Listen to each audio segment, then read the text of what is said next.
Tecnologia 5G estreia no Brasil e Brasília é a primeira capital a testar a nova geração de internet móvel.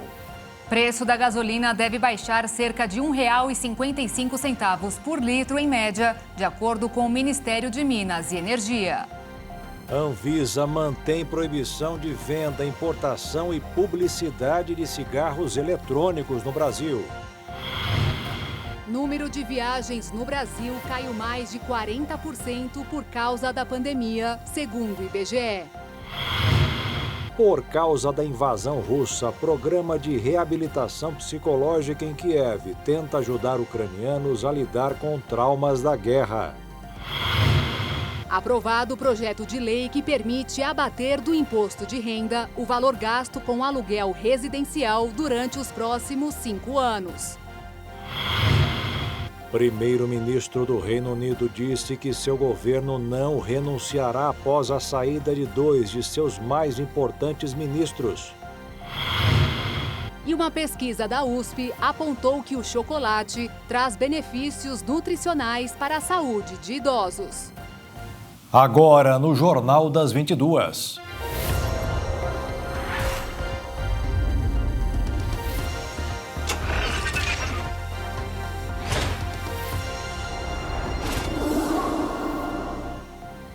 Olá, boa noite. Boa noite. O Ministério de Minas e Energia publicou um estudo que estima que o preço da gasolina tem uma queda de até R$ 1,55 em média por litro. Segundo o Ministério de Minas e Energia, o preço da gasolina deve baixar cerca de R$ 1,55 por litro, em média, no país.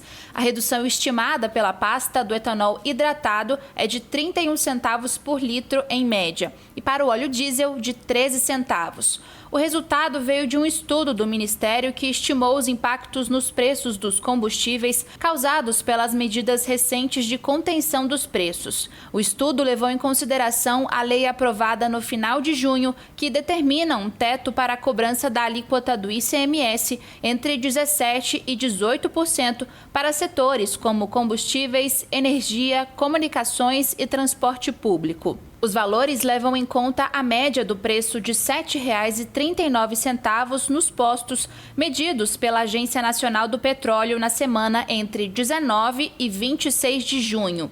O Rio de Janeiro teve redução de R$ 1,94 e Minas Gerais de R$ 1,86 em média. Ao menos 19 estados e o Distrito Federal limitaram a alíquota do ICMS que incide sobre os combustíveis à taxa máxima de 18%. Apesar de acatarem a determinação, o DF e 11 estados questionam a validade da lei junto ao STF e pedem que a norma seja declarada inconstitucional. A ação é assinada por Pernambuco, Maranhão, Paraíba, Piauí, Bahia, Mato Grosso do Sul, Rio Grande do Sul, Sergipe, Rio Grande do Norte, Alagoas, Ceará e Distrito Federal. Nenhum estado da região Sudeste assinou o documento.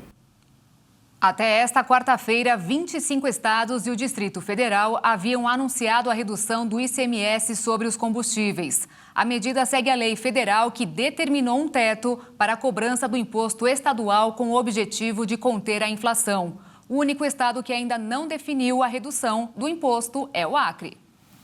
Em Mato Grosso do Sul, por exemplo, o consumidor já consegue sentir a diferença nas bombas e no bolso. A queda no valor do combustível está perto de R$ 1,00 por litro. R$ 6,15 num lugar, R$ 6,29 em outro.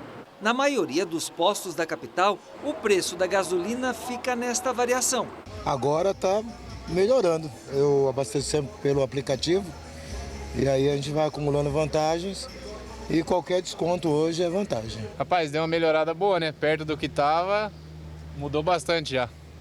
O consumidor estava calejado de tanto aumento. É 7,18. Agora 6,29 aqui. Compensa muito. Nossa, tá ótimo. A razão para esta queda de preço está na redução dos impostos federais e estaduais. Somada essa redução dos impostos federais mais estadual, já temos uma redução nos preços em torno de 92 centavos. O preço da gasolina e até do etanol vem diminuindo nos últimos dias. Mesmo assim, muita gente ainda está achando o preço alto. Deu uma baixada, né? Mas ainda continua caro.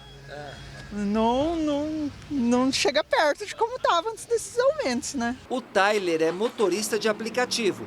Tem saudade do tempo em que a gasolina custava em torno de R$4. Em 2019, quando você começou, você gastava quanto por mês de combustível? Cara, eu não tenho certeza. Mais ou menos. Acho que eram uns R$700 a menos, pelo menos. Acho que uns 1.300. E agora? 2.000. Agora eu gasto 2.000. Agora eu tenho certeza. Em média, assim, né? Tá rodando a mesma coisa. Rodando a mesma coisa. Sobre o diesel é outra história. Ele praticamente sempre custou menos que a gasolina. Agora tá mais caro. Dá uma olhadinha aqui na bomba. Gasolina a R$ 6,29 e diesel R$ 7,29. R$1 mais caro. Com relação ao diesel, a redução será menor, porque nós já temos a pauta, uma das menores do país, 12%. Portanto, haverá uma pequena redução de 2 centavos no litro. Nesta quarta-feira, o dólar fechou em alta, acompanhando o movimento internacional de fuga para a segurança em meio aos temores de uma recessão global. Isso fez com que a moeda norte-americana subisse 0,60%, cotada a R$ 5,42 na venda.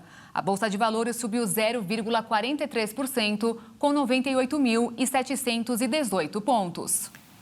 O custo da cesta básica de alimentos aumentou em junho em 9 das 17 capitais pesquisadas pelo Departamento de Estatística e Estudos Socioeconômicos, o DIEESE. São Paulo foi a capital onde foi registrado o maior valor.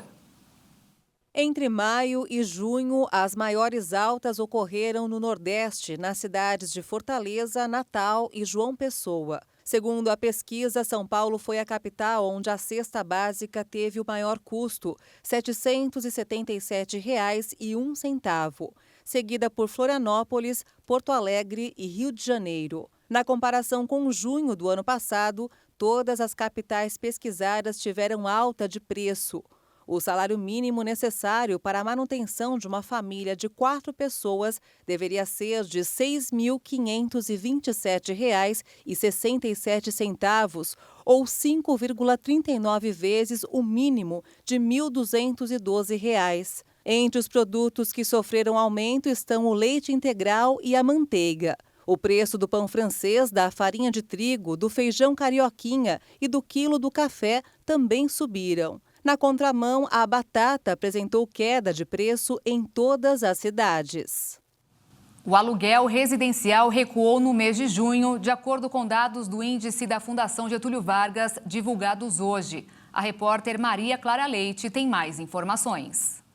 Depois da alta de pouco mais de 0,5% em maio, os aluguéis residenciais recuaram 0,31% em junho. Isso na média das capitais avaliadas pela FGV, como o Rio de Janeiro, que registrou queda de 0,26% no período, Belo Horizonte com redução de 4,12% e Porto Alegre com recuo de 0,27% no mês passado. Já em São Paulo, o aluguel passou de um recuo de 0,26% em maio para uma elevação de 0,86% em junho. Esses dados são do IVAR, o Índice de Variação de Aluguéis Residenciais, divulgado pelo Instituto Brasileiro de Economia da Fundação Getúlio Vargas. E esse índice foi criado para medir a evolução mensal dos valores de aluguéis residenciais no mercado de imóveis em todo o Brasil. Só que apesar dessa queda do mês de junho, em 12 meses, o IVAR acumula alta de pouco mais de 8%.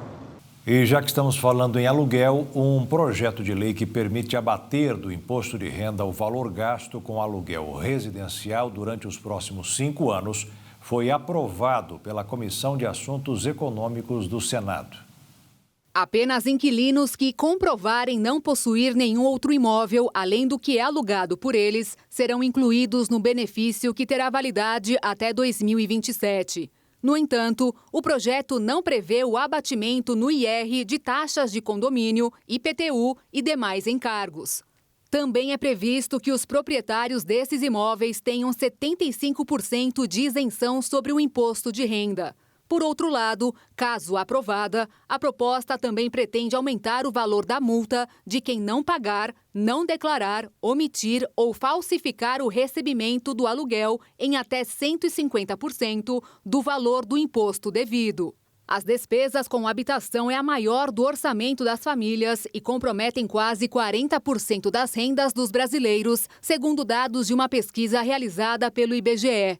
Para as pessoas mais pobres e com menores rendas mensais, a situação fica ainda mais grave, sendo responsável por consumir mais da metade do dinheiro adquirido por elas e, muitas vezes, causando o endividamento. E veja a seguir, Ministério da Saúde diz estudar a compra de lotes de vacinas contra a varíola do macaco. E ainda, viagens no Brasil caíram mais de 40% por causa da pandemia no ano passado, segundo o IBGE.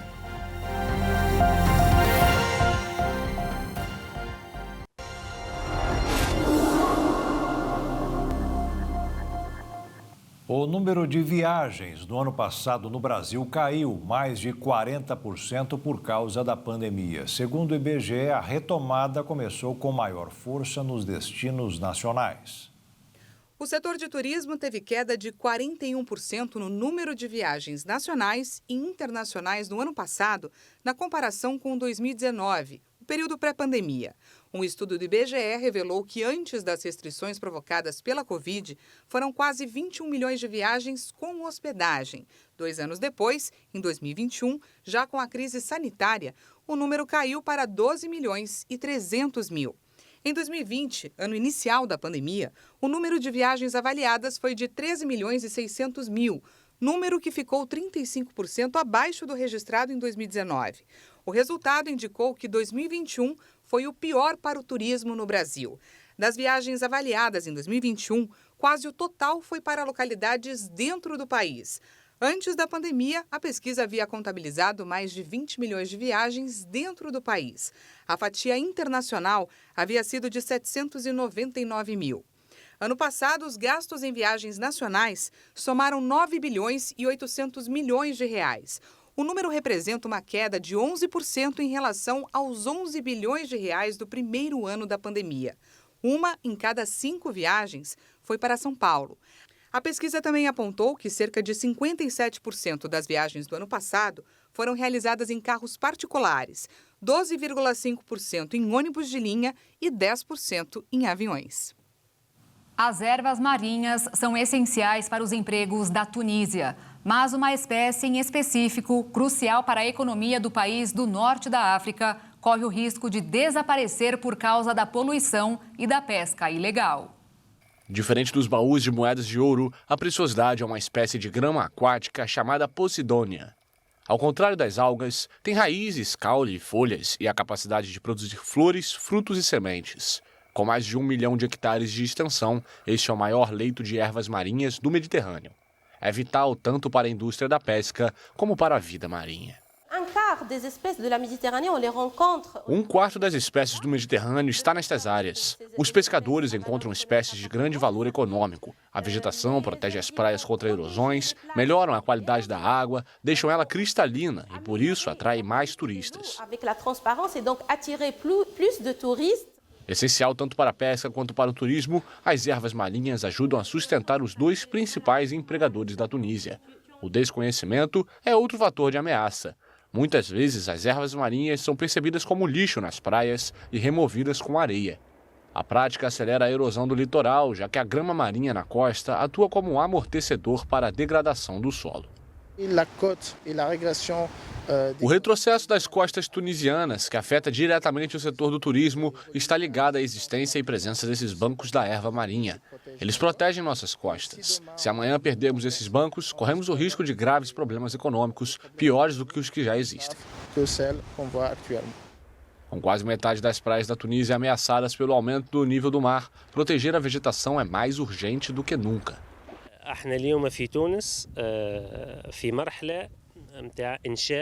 Hoje, na Tunísia, vamos criar 4 áreas de preservação marinha e costeira: as ilhas de Galite, Zembra, Curiate e Gnais.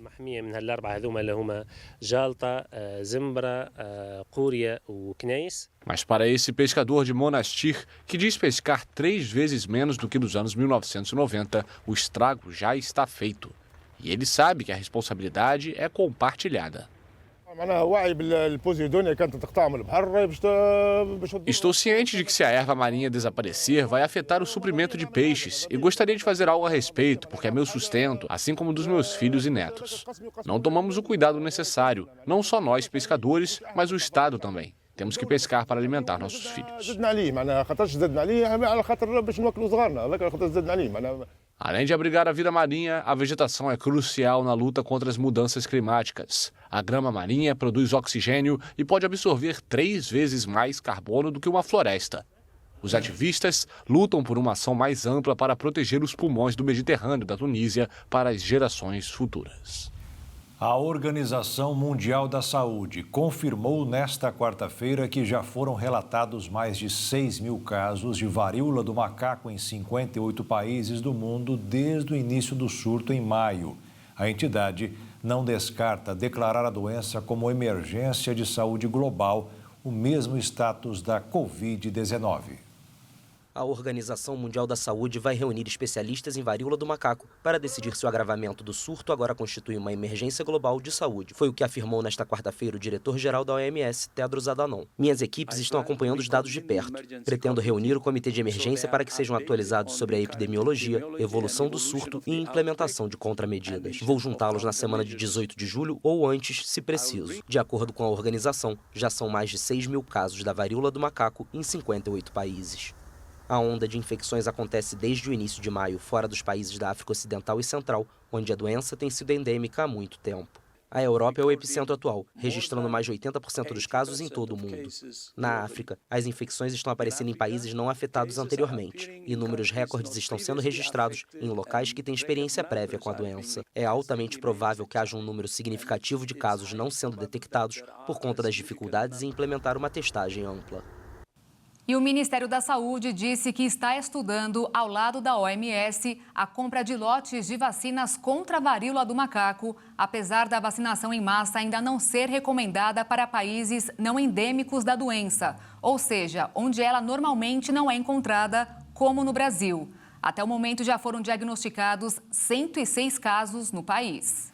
Autoridades chinesas decretaram hoje novos confinamentos em diferentes cidades para evitar a propagação da Covid-19.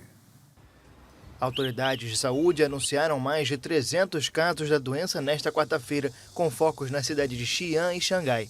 Na maior cidade do país, alguns moradores relataram nas redes sociais que receberam porções de alimentos do governo, como aconteceu há alguns meses durante um confinamento prolongado. Autoridades de Xangai iniciaram uma nova série de testes em larga escala em metade dos distritos depois do aumento de casos desde o final de semana. Em Xi'an, histórica cidade, lar dos guerreiros de terracota, 13 milhões de habitantes vão enfrentar medidas temporárias de controle depois da identificação de 29 contágios desde sábado. Autoridades atribuíram o surto à subvariante BA.5.2 da Omicron, que é mais transmissível e escapa da imunidade. Os novos casos são um desafio para o presidente Xi Jinping, que na semana passada reafirmou o compromisso com a estratégia chinesa de Covid-0, apesar do crescente custo econômico. A Secretaria Municipal de São Paulo solicitou ao Ministério da Saúde que os imunizantes contra a Covid para a população acima de 35 anos de idade sejam incluídos no calendário de vacinação. Ao menos 627 mil pessoas não receberam a segunda dose de reforço e 2,5 milhões ainda não procuraram os postos de saúde para receber a primeira dose adicional da vacina. Depois de um 2021 fraco para a safrinha de milho, a expectativa agora é aumentar a produção em 30%, superando 9 milhões de toneladas. 2021, 8 geadas na região sul do estado, além de um longo período sem chuvas. O resultado foi desastroso para a produção de milho. O prejuízo foi de quase 50% na produção. Um ano depois, uma nova colheita começou há 10 dias. Na região central do estado, já foram colhidos 39% da plantação. Na região norte, quase 11%. E na região sul, que concentra a maior parte da produção, a colheita só atingiu 1% da área. Nós temos aí uma diferença de clima muito acentuada. Em anos como o que a gente tem vivido, que é um ano de laninha bem típico, né? A região sul ela acaba sofrendo mais em função disso e esse ano não foi diferente. Então, a região sul começou a semear a soja um pouco mais tarde, colhe, consequentemente, um pouco mais tarde e a cultura fica sendo semeada um pouquinho mais tarde. Isso tudo vai, né, acumulando dias aí que a região sul fica para trás da região norte. A colheita vai até o início de agosto. A previsão é de 9 milhões e 400 mil toneladas, com produtividade de 78 sacas por hectare. O presidente da Associação dos Produtores de Soja e Milho diz que a área plantada diminuiu este ano. O Mato Grosso do Sul cultivou 2 milhões e quase 300 mil hectares na safra passada de milho. E esse ano a gente vê abaixo de 2 milhões. O que ainda assusta é o custo da produção, impulsionado pelo valor dos fertilizantes. Com esse custo de 76 sacos por hectare em custo total, e numa perspectiva de 78 sacos de produtividade, mesmo com esses preços atrativos, não é uma coisa que anima o produtor. Aqui no estado, o milho é usado basicamente como ração para animais. A maior parte da produção, em torno de 65%, é exportada, principalmente para Irã, Egito e Coreia do Sul. Esses 3 países são grandes compradores do milho sul-mato-grossense já há algum tempo, muito puxado pelo câmbio de fertilizante com produto. Então vem fertilizante de lá e volta produto como o milho para esses países que consomem via alimentação animal. Mais de 60 milhões de brasileiros sofrem com a insegurança alimentar, segundo a Organização das Nações Unidas para a Alimentação e a Agricultura. Os dados da pesquisa feita entre 2019 e 2021 mostrou que 61,3 milhões de pessoas sofreram com a insegurança alimentar. Um total de 3 em cada 10 habitantes do Brasil, que tem uma população estimada em pouco mais de 213 milhões. A organização define em 2 grupos: a insegurança moderada, onde a população, por medo de não conseguir alimento, reduz a quantidade e a qualidade de comida, e a insegurança grave, onde não há comida e a pessoa passa fome por dias. Os últimos números da instituição revelaram uma piora alarmante da fome. Em 2021, 2 bilhões de pessoas enfrentavam um cenário de insegurança alimentar ou severa, número maior do que o observado antes da pandemia de coronavírus. As mulheres são as que mais sofrem com essa condição, segundo o órgão. As projeções indicaram ainda que 8% da população global deve passar fome em 2030. E ainda falando sobre toda a questão de fome do ponto de vista mundial, a Organização das Nações Unidas para a Alimentação e Agricultura alertou que o mundo está cada vez mais longe de erradicar a fome em 2030. Segundo a entidade, o mundo se distancia do objetivo de eliminar a fome, a insegurança alimentar e a desnutrição em todas as suas formas até 2030. A meta de eliminar a fome consta nos planos da ONU no Objetivo de Desenvolvimento Sustentável Fome Zero. A organização ainda afirmou já haver um quadro sombrio em relação à segurança alimentar global no ano passado, antes da guerra na Ucrânia. Entre 702 milhões e 828 milhões de pessoas sofreram com a fome em 2021, equivalente a 9,8% da população mundial. A informação consta em um comunicado conjunto da FAO e outras organizações como o Fundo Internacional para o Desenvolvimento Agrícola e o Programa Mundial de Alimentos.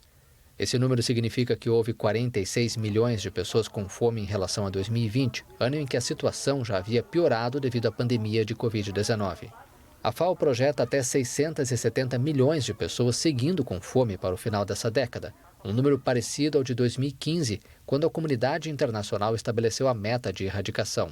Na América Latina e Caribe, em apenas 2 anos, 13 milhões de pessoas caíram na fome. 4 em cada 10 vivem em insegurança alimentar.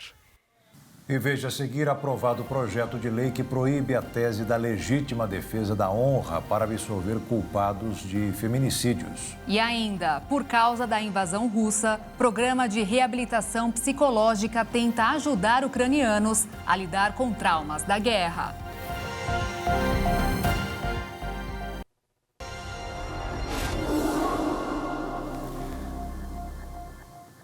A tecnologia 5G começou a funcionar nesta quarta-feira em Brasília. A capital federal foi a primeira do país a receber a ativação do serviço e vai servir de piloto para outras capitais. O 5G é a quinta geração de equipamentos para a rede móvel e a principal vantagem da nova rede é manter diversos aparelhos conectados ao mesmo tempo. O 5G é mais veloz e pode chegar a ter cerca de 10 GB por segundo. O 4G, por exemplo, chega a mais ou menos 20 megabytes por segundo, um aumento de até 100 vezes na velocidade para baixar e enviar arquivos. O 5G promete revolucionar o relacionamento das pessoas com a tecnologia, como explica este especialista em startups e inovação. O que nos traz a possibilidade de implementação de novas tecnologias que necessitam de alta disponibilidade de redes. Estamos falando de IoT, a famosa internet das coisas. E quando falamos de revolução tecnológica, a noção de internet das coisas, ou IoT, é sempre um dos assuntos principais. Suas possibilidades são inúmeras. A internet das coisas está transformando a nossa relação com a tecnologia, mudando o modo que interagimos com o mundo e principalmente o modo como o mundo interage conosco. O 5G promete muito, mas nem todo mundo sabe da chegada dele aqui em Brasília. Nós fomos às ruas perguntar se as pessoas sabiam sobre o início do funcionamento da tecnologia aqui na cidade. E olha, elas sabem pouco. E tem gente que nem sabia que ela ia começar a funcionar, mas entende que ela pode ajudar no dia a dia. Não estou sabendo. Até o momento, não. Apesar de não saberem do início da implementação do 5G, as pessoas reconhecem que a qualidade da internet pode melhorar com essa tecnologia, como a Cleonice. É algo relacionado à internet. A gente está em 4G, então acho que o 5 provavelmente deve ser melhor, né? O 5G não vai funcionar em todos os celulares, já que o telefone precisa ser compatível com a tecnologia. Para saber se o seu celular vai ter acesso ao 5G, basta ir no site da Anatel. A agência divulgou uma lista com os modelos em que a tecnologia vai funcionar.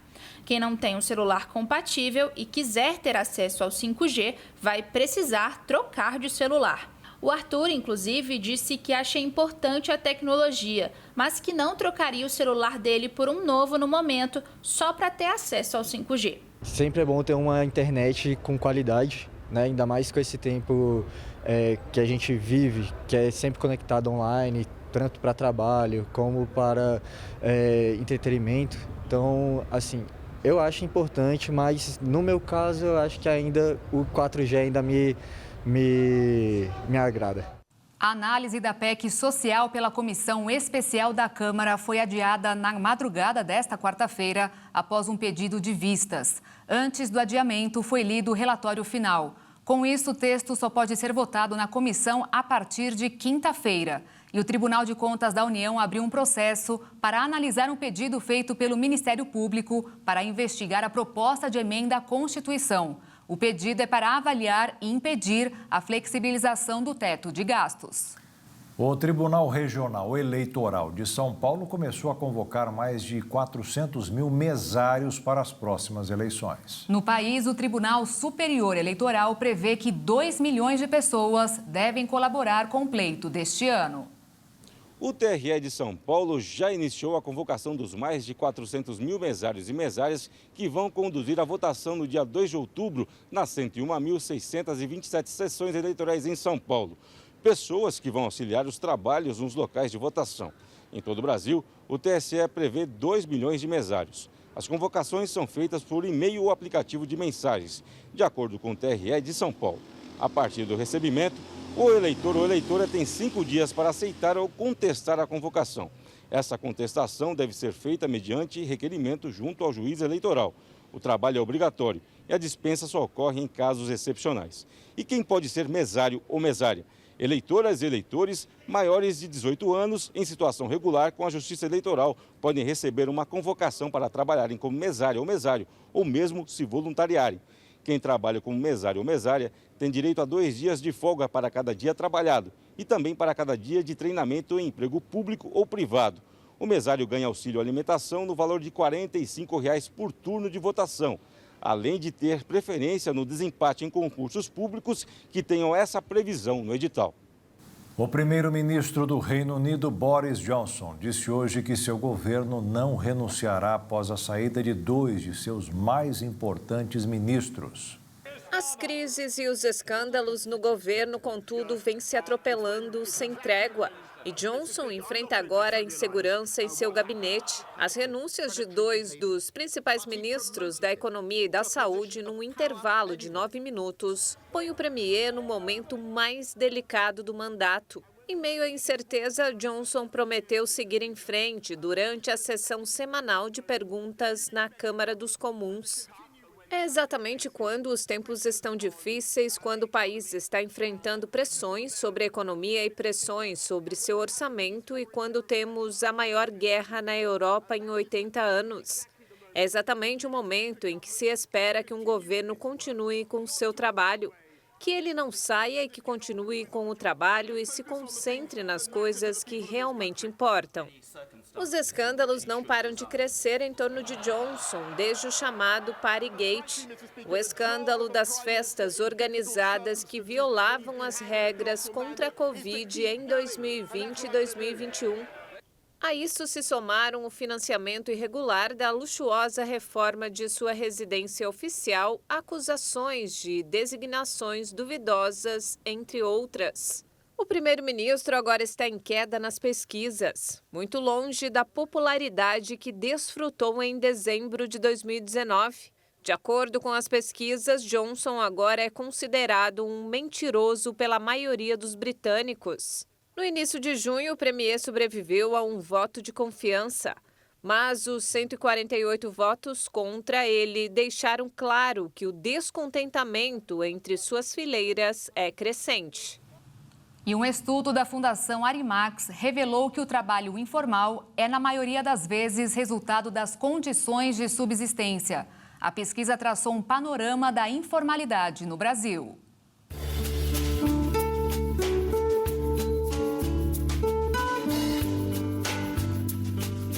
Roberta trabalha como vendedora ambulante, mas antes conseguiu se aposentar como técnica de enfermagem. Segundo ela, o trabalho com carteira assinada foi importante para garantir os direitos que ela tem hoje. Dá a impressão que você vende todos os dias, não vende todos os dias. O Iaco é peruano. Ele sobrevive das toucas de lã fabricadas por ele e vendidas pela Roberta. Ele também não tem carteira assinada, mas paga o carnê do INSS em dia para tentar garantir a aposentadoria no futuro. Eu trabalho e daí pago por fora, pago em caixa, me seguro de vida. 60% dos trabalhadores informais estão nessa situação para suprir necessidades básicas. Muitos até já trabalharam com carteira assinada, mas hoje, por conta da crise, precisaram buscar outras alternativas para poder garantir uma renda mínima. A gente chama as pessoas que fazem corres, bicos. Muitas dessas pessoas têm mais de um trabalho ao mesmo tempo. E pelas circunstâncias do trabalho dessas pessoas, elas não conseguem nem desenvolver as habilidades no ofício que elas têm, porque são trabalhos de baixíssima complexidade. E também não conseguem gerar acúmulo financeiro para permitir melhorar suas condições de vida. Então, são pessoas que não têm realmente uma perspectiva de desenvolvimento ou crescimento de nenhum tipo. Seu Rafael vende café nas ruas do centro de São Paulo com uma moto elétrica. O idoso tenta complementar a renda. Ele é mestre de obras e já tentou voltar ao mercado de trabalho, mas por causa da idade, não teve mais oportunidades. Campo de serviço na construção civil, ele não abre espaço para quem tem mais de 50 anos, já não quer mais, entendeu? É jovem de 30 anos, é por aí. Então, eu tenho certeza que eu estava, talvez, nessas barraquinhas também. Já o seu Manuel, que ainda espera pela aposentadoria, tenta sobreviver vendendo água e refrigerante no centro da maior capital do país. Ele reclama que, além de correr atrás das vendas, também tem que fugir da fiscalização, já que não consegue regularizar o trabalho. A gente vai tentar, na prefeitura, a gente vai tentar fazer e os caras não aceitam. A gente quer trabalhar honestamente, mas eles não aceitam. As ofertas de emprego e as demissões voltaram a cair em maio nos Estados Unidos, mas os dois parâmetros permaneceram em níveis historicamente altos, segundo dados do Escritório Nacional de Estatísticas publicados nesta quarta-feira. No total, foram registradas 11,3 milhões de ofertas de emprego em maio, 427 mil a menos do que em abril. Já o número de trabalhadores que deixaram seus empregos caiu levemente para 4,3 milhões, frente aos 4,4 milhões do mês anterior. O mercado de trabalho vive um momento de tensão nos Estados Unidos. Analistas destacam que as ofertas de emprego se mantêm acima de 11 milhões há 6 meses, enquanto os pedidos de demissão continuam sendo maciços e as demissões extremamente baixas. Desde o fim do ano passado, os trabalhadores aproveitam as oportunidades de emprego para melhorar suas condições trabalhistas, em um momento em que as ofertas de emprego são muito mais numerosas do que os trabalhadores disponíveis. E veja a seguir, Tribunal Regional Eleitoral de São Paulo começa a convocar mesários para as próximas eleições. E ainda, uma pesquisa de São Paulo da USP apontou que chocolate traz benefícios nutricionais para a saúde de idosos.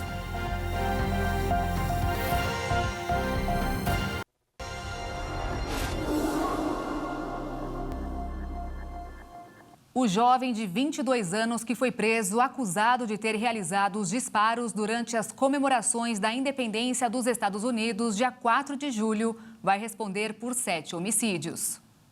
O suspeito de ter feito disparos durante as celebrações do Dia da Independência em uma cidade próxima a Chicago, nos Estados Unidos, foi acusado nesta terça-feira de 7 homicídios em primeiro grau. A informação é do promotor Eric Reinhardt. There will be more charges. Haverá mais acusações. Prevemos dezenas de mais acusações centradas em torno de cada uma das vítimas. Vítimas psicológicas, vítimas físicas, acusações de tentativa de homicídio, acusações agravadas, acusações de agressão agravada. Haverá dezenas de outras acusações contra crime, mas essas 7 acusações de assassinato em primeiro grau levarão a uma sentença de prisão perpétua caso ele seja condenado, sem a possibilidade de liberdade condicional. Segundo a polícia, Robert preparou o ataque durante semanas e se disfarçou de mulher para evitar ser identificado. Com a intensificação dos ataques russos nas últimas semanas, autoridades pediram que os ucranianos abandonem de forma urgente a cidade de Sloviansk, na região de Donbás. A cidade enfrentou bombardeios intensos nos últimos dias, com pelo menos 2 mortos e 7 feridos em um ataque na terça-feira contra um mercado. O governador da região de Donetsk chegou a acusar a Rússia de apontar de maneira intencional contra locais onde se concentram civis e afirmou que não houve um dia sem bombardeios nesta semana. Em Moscou, o Ministério da Defesa informou que o exército atacou a cidade de Kharkiv e matou 150 soldados ucranianos. Outras regiões também foram atingidas. Ao mesmo tempo, aliados da Ucrânia reunidos em Lugano, na Suíça, se comprometeram na terça a apoiar o país em uma recuperação que pode ser longa e cara. Depois de abandonar o objetivo inicial de tomar Kiev diante da resistência, a Rússia concentrou os esforços em garantir a região do Donbás, do leste do país, formada por Lugansk e Donetsk. Desde a invasão russa em 24 de fevereiro, a população da Ucrânia sofre com o terror dos campos de batalha. Com isso, um programa de reabilitação psicológica em Kiev tenta ajudar ucranianos a lidar com os traumas da guerra. A guerra é um terreno fértil para o sofrimento físico e mental. Yuri Makeyev é um ucraniano de 48 anos que ficou sem teto e sem emprego, situação que o deixou à beira de um colapso nervoso. Makeyev era diretor de uma revista e sua luta começou em 2014, quando deixou o leste da Ucrânia devido ao conflito com separatistas pró-russos. Hoje, o refugiado de Donetsk faz curso de socioterapia em uma clínica de reabilitação psicológica em Kiev. Sou um refugiado de Donetsk. Saí de lá em 2014, quando começaram os eventos desagradáveis que todos conhecemos. Desde então, não voltei uma única vez. Tudo que aconteceu recentemente em Kiev e nos arredores, eu já vi em Donetsk. Não é bom sentir esse medo de novo. Eu não queria experimentar uma segunda vez. Antes da ofensiva russa nos arredores da capital ucraniana, a revista onde trabalhava e o albergue onde morava fecharam. Ele ficou sem para onde ir. De acordo com os últimos números da ONU, pelo menos 5.000 civis foram mortos e milhares ficaram feridos a partir do envio de tropas para a Ucrânia, promovido pelo presidente russo Vladimir Putin. As pessoas que sobrevivem aos ataques enfrentam uma outra ferida devastadora: o terror psicológico. Metade dos pacientes, este não é o número oficial, mas aproximado, é de pessoas que permaneceram em porões durante os bombardeios por várias semanas ou meses. Eles então deixam o porão sob bombardeio e chegam em Kiev. Estes refugiados perderam suas casas, se encontram em uma nova cidade e precisam começar de novo. Essas pessoas não apenas viveram os bombardeios, mas também uma mudança completa de vida e a perda do lar.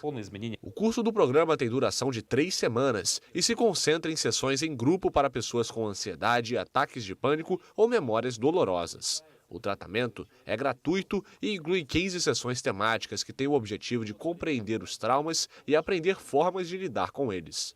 Atualmente, o curso conta com 10 pacientes, mas o centro planeja alcançar 30 pessoas. A Comissão de Constituição e Justiça do Senado aprovou nesta quarta-feira o projeto de lei que proibirá a tese da legítima defesa da honra para absolver culpados de feminicídios. Além disso, a proposta também retira as justificativas do crime por violência emocional. O projeto será enviado direto à Câmara para votação. A proposta tem caráter de urgência devido ao grande número de feminicídios e de agressão contra mulheres no Brasil. Durante o momento em que vivemos a chamada epidemia da nicotina entre os jovens, a Anvisa manteve a proibição à venda, importação e publicidade dos cigarros eletrônicos. O posicionamento da agência foi definido durante uma reunião realizada por videoconferência. A votação, que aprovou uma avaliação de impacto regulatório sobre o produto, foi unânime. O cigarro eletrônico é um dispositivo que vem sendo cada vez mais usado, especialmente entre os jovens, e está criando uma geração de indivíduos dependentes de nicotina. A decisão da Anvisa torna legítima a defesa da agência contra os dispositivos eletrônicos que causam vícios. Para reforçar a negação sobre o produto, os diretores da agência devem lançar uma consulta pública à sociedade sobre o uso dos dispositivos eletrônicos para fumar. Segundo estudos, eles levam a uma maior chance de desenvolver sintomas respiratórios, como a falta de ar, chiado no peito e broncoespasmos, mesmo com pouco tempo de uso. Além disso, faltam pesquisas que mensurem o impacto desses dispositivos eletrônicos na saúde pública a médio e a longo prazo. O uso, inclusive, gera chances até 3 vezes maiores de levar os jovens usuários a migrarem para o cigarro tradicional. Você sabia que existem notas de real que valem muito mais do que o número impresso nelas? Algumas cédulas bem específicas podem ser vendidas por R$ 4.500.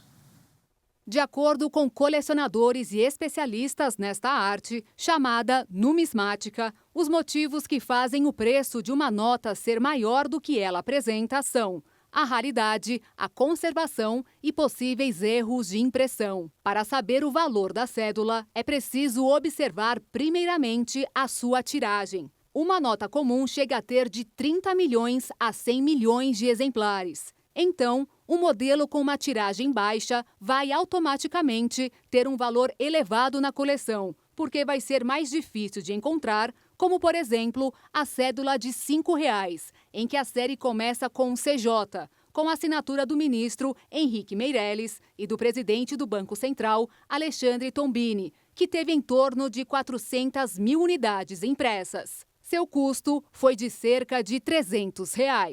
Já uma nota de 20 pode ser vendida por até R$ 400. A tiragem, que começa com as letras CD e tem assinaturas de Alexandre Tombini e do ex-ministro Joaquim Levy, foi de apenas 240 mil cédulas.